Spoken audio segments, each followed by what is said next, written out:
आपल्याला काही घेणं नाही, मुलीचं चांगलं झालं ना बस. माणसं चांगले असले ना तर मुलगी द्यायला काहीच अडचण नाही. माझा तुमच्यावर पूर्ण भरोसा आहे. तुम्ही काय वाईट करणार आहे का? उद्याच येतो.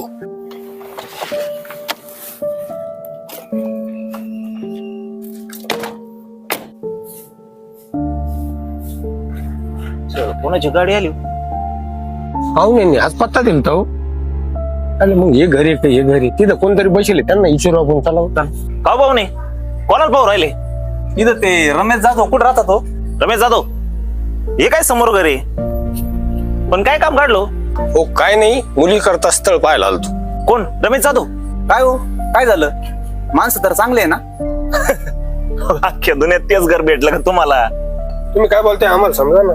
पाहुणे काय असेल ते आम्हाला स्पष्ट सांगा.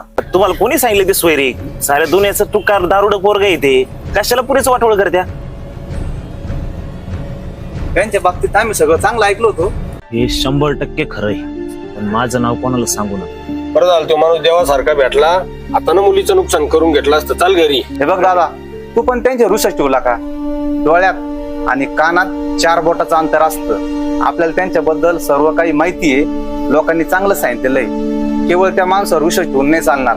आपण एकदा डोळ्याने बघू आणि नंतरच निर्णय घेऊ. चला. हो तुझं पण खरं आहे बर का. लोक सध्या वाईटवरच बसलेली. हे काय, कोणी चांगलं तर कोणी वाईट. लोक फक्त सल्ले द्यायला आहे. शहानिशा करायचं काम आपलंय, कारण मुलगी आपली.